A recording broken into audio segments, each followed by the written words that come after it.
down 4 with like 50 seconds left, and then Wade just basically sealing it off with that too. So I mean, it's all iso ball at this point.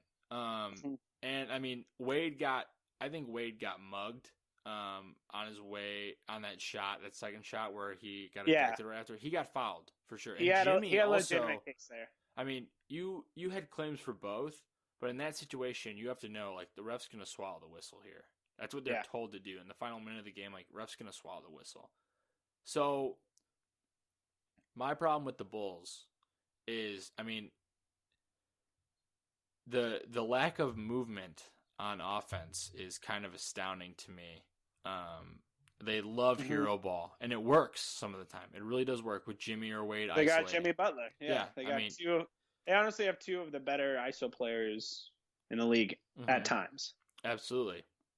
But if a team can kind of zone in on one guy, it makes things Yeah, very, very difficult. I mean, exactly. throughout the game, I don't see much ball movement. A lot of backdoor cuts early in the game with McDermott slashing down the baseline there for easy layups, and I thought that was great. A lot of action with Jimmy controlling the ball and distributing, and then guys cutting down the baseline while he's driving um, to have him dish off to those guys. That's fantastic. Later in the game, I don't know if it's Hoiberg or just kind of letting the guys go. Because I've heard Hoiberg kind of lets the guys just play their game, call the plays, do whatever. hmm So much iso ball, so much, and I mean that's kind of the NBA today. I'm not going to complain about that. Like that's where kind of the league is headed, like towards hero ball, iso ball. I feel like it's been like that for like It has, it has. this at least this decade. Yeah, absolutely, it has, and like it's just frustrating because like the Bulls are supposed to beat this team. They're supposed to beat this team. So they at this point or earlier Where tonight, where are the Wolves in the Western Conference right now? they were tied for being the worst team in the league. Wow. Heading into tonight's game, they were tied for being the worst team in the league. What Um, can you? Is there a reason for that, or a reason for them being the worst team in the league. yeah, like It's what's all the? defensively, I think. I mean they're young. They're so young. And people, including myself, I thought the Wolves would be a playoff. They'd be that 8 seed. They'd be fighting for a playoff spot. I didn't expect this. I think everyone kind of like jumped the gun on expectations just because of Yeah, Tibbs coming in and all the young no talent that they that have. was definitely the general consensus Oh yeah, for back before sure. the season started. For sure. I mean, everyone was expecting them to be competitive at least, and they have been. They just are awful in the third quarter and closing games. Yeah, But that's a big thing. Closing games, they haven't been able to do because that's a normal fault for a young team learning how to win, and interior defense. Towns has not been great defensively. He has all the tools to be great defensively, but they're still kind of learning Tom's system a little bit and figuring out what works and what doesn't. yeah. It's just time with them. I mean, they have all the talent in the world. Next year, they have a bunch of money to spend in free agency. They're going to add some veteran pieces, and they're going to be scary. Yeah, But record wise, they were tied for the worst record in the league going into this game. So that's now very surprising I to know. me. So now the Bulls have wins against the likes of the Cavs and the Spurs. You beat two premier teams, top tier teams in the league, and then losses to Portland, a game you should have won. Yeah, Dallas, worst team in the league at the time when they played, definitely should have won. The Lakers hmm without a couple of their key guys, and Timberwolves, along with some others as well. Nuggets, they should have won that game. It's the Bulls are really good at beating good teams, and really bad at beating bad teams. They just don't okay. win against bad teams. With all that said, is this the worst loss of the season so far? No, I'd say the Dallas loss is worse Just because because Dallas is that bad? yes, and they weren't even in that game. The Dallas loss, I mean, Dallas was up by double digits on the Bulls the whole game. This game, Yeah, the Bulls showed some fight at the end. It definitely stings a little bit more because Tom is coaching for them. yeah. But it's not the worst loss of the season, I don't think. I did hear that there was a big celebration going on in the locker room, I believe Timberwolves it. locker room. No, I totally believe it. I mean, you could tell that those guys want to play for Tibbs. Yeah, They're slowly buying in. This is a big win for them. They should celebrate. Completely yeah, it is. understood. And moving forward, they realize like, hey, we're gonna grow together. We're gonna win. We're gonna lose as a team. And this guy's gonna take us there, whether we like it or not. Tibbs is president of basketball operations and head coach. He holds the keys. This is his car. So it's like they're slowly buying in. It takes time. It takes a lot of time with him. It's still a quarter into the season. Takes time, and they're gonna get there. They're gonna be scary for years to come. You hear some rumblings like, oh, they need to trade for a veteran piece. I think there's some value in kind of growing together as a young team, and this is gonna be a game that they look back at and be like, hey, this was a good step for us. This is a good step for the Wolves. Shout out to the Wolves. They clawed back in this game. They easily could have rolled over and died. But, that's not how Tibbs operates. There's no way. Yeah. No way. So it's interesting, man. It really is. I'm upset with this loss, and I didn't think I'd be this upset, even though I thought going into this game that the Bulls would lose. Right. Is it kind of sad that going into this game, I thought in my mind, the Bulls are definitely losing this game? Because why do you think that? Because I knew that Tibbs was going to have his guys ready to go. The pressure is going to be on the Bulls to win this game, not Tom. Tom's coming in with the worst team in the league. But the talent's there. The talent is there, even though the depth isn't, so to speak. But all his starters are playing like 38 plus minutes. Like they're gonna be ran to the ground. But he's gonna try to figure out a way to win. And that's just what he does. Yeah. That's just what he does. So I wish I could have been in the suite, or where Gar Forman doesn't sit in a suite, but I wish I could have been near him when the final buzzer rang. I don't know. He was probably crying on John's shoulder or something. So exactly. I have no idea. Speaking of Gar, I got to check out the Windy City Bulls last week, and that was a pretty cool experience. I did. I went to Hoffman Estates and checked that out. I heard it's nice. It is nice. It was a good time. Michael Walton, who does color commentary for the Windy City Bulls, they broadcast all their games on Facebook. He is a writer for Bulls Comp as well. So he reached out and he said, hey, you should come down. And my girlfriend and I did, and it was a great time. It was really good.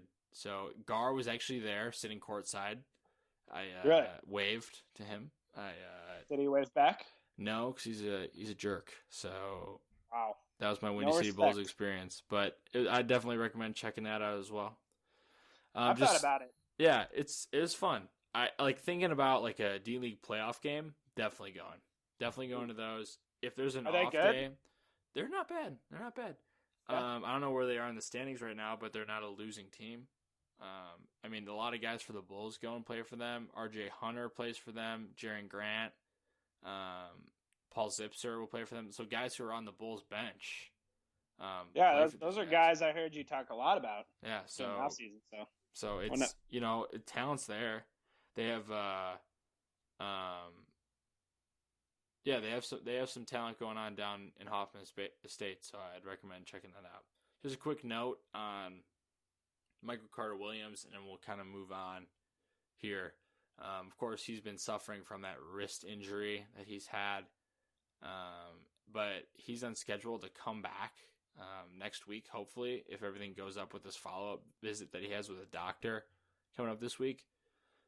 What that means for the rotation is basically Isaiah Cannon's minutes getting cut drastically, and you have a point guard that you can legit close with down the stretch in MCW. He plays defense. He might not be the best shooter in the world, but he's definitely a better option than some others. So moving forward, that's a good sign for the Bulls. MCW coming back. Yeah, definitely.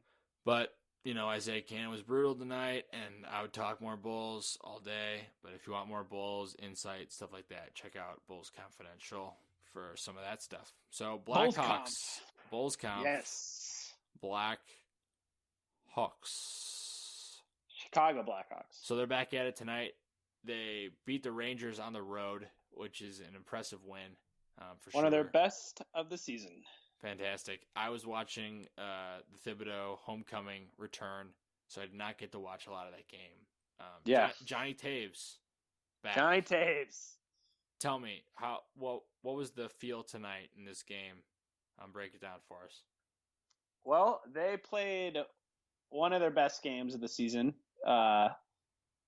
Both the forwards, the defense. Scott Darling was great.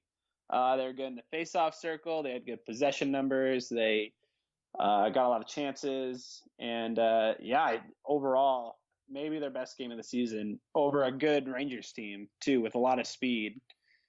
Was very impressed tonight. And it was really good to see Johnny out there. And he wasn't just out there either. He was playing well and contributing.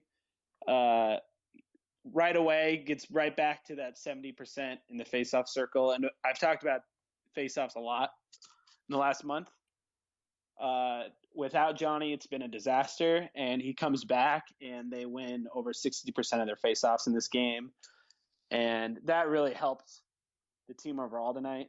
But yeah, just overall, I thought, they played really well. The defense, I thought, did a better job contributing on the offensive side of the ice tonight. Brian Campbell looked like a forward at times. He was jumping into the play a lot, and he had the primary assist on the game-winning goal to Nisimov. It was one of their best performances for sure from start to finish. Even at times in the second period when they were getting outpossessed, they're still doing a very good job limiting really high-quality chances and turning defense to offense. So, this is definitely a game they can build off of. And, getting Johnny back is just, they're doing good without him. So getting a player like that back is, we'll see where they go from here. Yeah, as you mentioned, in their last four, not counting tonight, the Hawks are 3-0-1. They beat a pretty bad Coyotes team, which is kind of searching for an identity at this point. They have some good young pieces and a lot of guys coming up in the AHL, but there's still some time before they get here. Awful. They're very bad, but sometimes you have to be bad before you can be good. They had that overtime. Coyotes have been bad for a while, but keep going. They have been bad for a while, but I've heard some good things on the horizon for the Coyotes. Just a quick, note on the Coyotes. I did think they might have a chance to be kind of a surprise team this year. Nope. They've been the opposite of that. It's a hard no, folks. You heard it here. It's a hard no. They had that overtime loss to these same Rangers 1-0, which was crazy because you had some former Hawks in net on both sides, which was kind of fun to watch. Yeah, same tonight, too. And they're both great goalies, and we'll get to that in a second. And then the Hawks went on to beat the Stars. And the Stars, just riddled with injuries, they've completely fallen off, which is kind of surprising for me. I thought they were going to be a contender for sure. Well, they were the best team in the West last year, record-wise, and just don't have it this year. Any reason for that is just health? Yeah, the injuries. I mean, they're not out of it yet. They're still, hanging around the playoffs. But, yeah, health and their top guys haven't been as good and, yada, yada, yada. List goes on. So this game tonight, something that talk about Toews' impact in this game. Because obviously it goes beyond the stat sheet for Jonathan Toews. I mean, he's your captain. Yeah. He's the guy who does the little things on the ice to make wins happen. When he's not on the ice, you notice. I watched that other Rangers game, and I watched the Coyotes game. You see, even when the Hawks are playing relatively well, you see the difference of him not being on the ice. Yeah, it shuts up those people who, point at Toews' numbers more and say, he's not contributing. but then you see him without him, and it's a